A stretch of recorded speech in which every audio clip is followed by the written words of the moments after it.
அனைவருக்கும் வணக்கம். இன்னைக்கு நம்ம சூப்பரான ஒரு ஈவினிங் ஸ்நாக்ஸ் தாங்க பார்க்க போறோம்.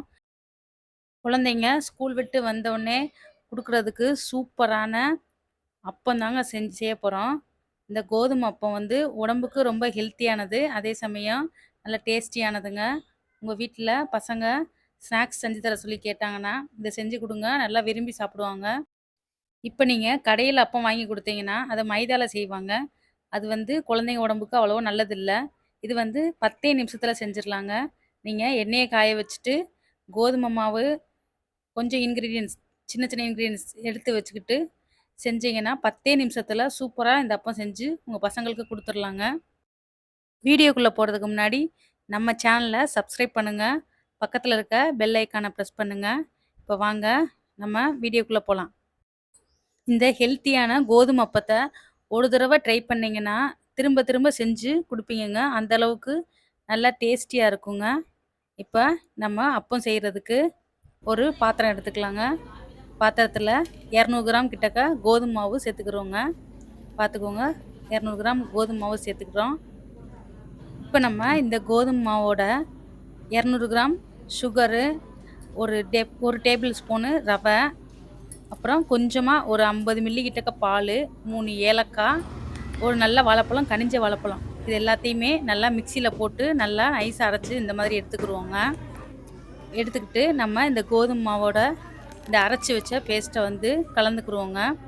அப்படின்னா தான் நல்லா நம்மளுக்கு அப்பம் நல்லா ஸ்வீட்டாகவும், அதே சமயம் நல்லா சாஃப்டாகவும், ஃப்ளஃபியாகவும் கிடைக்குங்க. அதனால நம்ம மிக்ஸியில போட்டுக்கிட்டு எடுத்ததை நம்ம கோதுமை மாவோட சேர்ந்து நல்லா கரைச்சி விட்டுக்கிருவோங்க. இந்த மாதிரி கொஞ்சம் நல்லா கலந்துக்கோங்க. இப்போ பார்த்தீங்கன்னா, நம்ம கோதுமை மாவுல பேஸ்ட் மாதிரி மிக்ஸ் பண்ணி கலந்துருக்கோம்லங்க, அதவே நம்ம மிக்ஸ் பண்ணி நல்லா கலந்துக்கலாம். இப்போ கொஞ்சம் ஒரு டேபிள் ஸ்பூன் வந்து அரிசி மாவு சேர்த்துக்கலாங்க. அரிசி மாவு எதுக்காண்டி சேர்க்குறோன்னா, நம்ம அப்பம் நல்லா கொஞ்சம் கிறிஸ்பியாக கிடைக்குங்க. அதுக்கு தாங்க அரிசி மாவு சேர்க்குறோம். அடுத்ததா நம்ம ஒரு பிஞ்ச் அளவுக்கு உப்பு சேர்த்துக்கலாங்க. உப்பு எதுக்காண்டி சேர்க்குறோம் அப்படின்னா, இந்த அப்பத்தில் வந்து நம்மளுக்கு இனிப்பு சுவையை தூக்கி கொடுக்குங்க. அதுக்காண்டி உப்பு சேர்க்குறோங்க. கொஞ்சமா உப்பு சேர்த்துட்டு நம்ம மாவை நல்லா கலந்து கொடுத்துக்கலாங்க.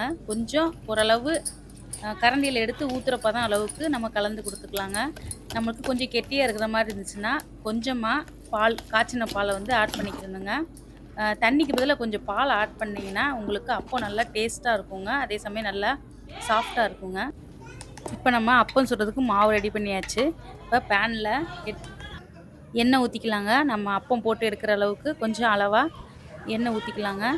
எண்ணெய் ஊற்றி எண்ணெய் காஞ்சதும் நம்ம கரைச்சி வச்சுருக்க மாவை வந்து கரண்டியில் மோந்து நம்ம ஊற்றிக்கலாங்க. இப்போ பாருங்கள், ஒரு கரண்டியில் மாவு எடுத்துக்கிட்டு பாருங்கள் ஊற்றியாச்சு. நம்மளுக்கு எந்த சைஸ் வேணுமோ அந்த அளவுக்கு ஊற்றிக்கலாங்க. உங்களுக்கு பெருசாக வேணும்னா கொஞ்சம் நிறையா ஊற்றிக்கலாங்க. நான் வந்து இன்றைக்கி கொஞ்சம் சின்ன சைஸாக தாங்க செய்கிறேன். பாருங்கள், ஊற்றின மாவு கொஞ்சம் வேகிற அளவுக்கு கொஞ்சம் டைம் கொடுக்கணுங்க. கொஞ்சம் வெந்தனே அப்படியே திருப்பி விட்டுக்கலாங்க. சூப்பராக வெந்துடுங்க. நல்லா பந்தாக சூப்பராக அப்போ நம்மளுக்கு அப்பம் கிடைக்குங்க. இதில் நம்ம சோடா உப்பு எதுவுமே சேர்க்கலைங்க.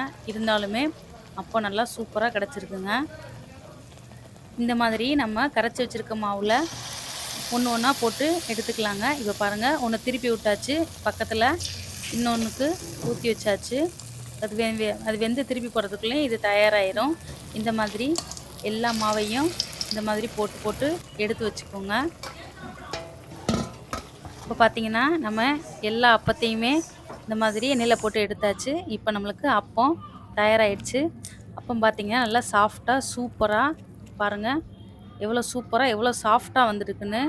வாயில் வச்சோடனே கரையிற மாதிரி சூப்பராக இருக்குங்க அப்பம். டேஸ்ட்டும் நல்லா செம்மையாக இருந்துச்சு. நீங்களும் உங்கள் வீட்டில் ட்ரை பண்ணி பாருங்கள். இந்த அப்பம் வந்து நல்லா டேஸ்ட்டாக இருக்குங்க. கோதுமை மாவில் செஞ்ச மாதிரியே இருக்காது. நல்லா சூப்பராக இருக்குங்க. நீங்கள் ட்ரை பண்ணி பார்த்துட்டு எப்படி இருந்துச்சுன்னு கமெண்ட் பண்ணுங்கள். தேங்க்ஸ் ஃபார் வாட்சிங்.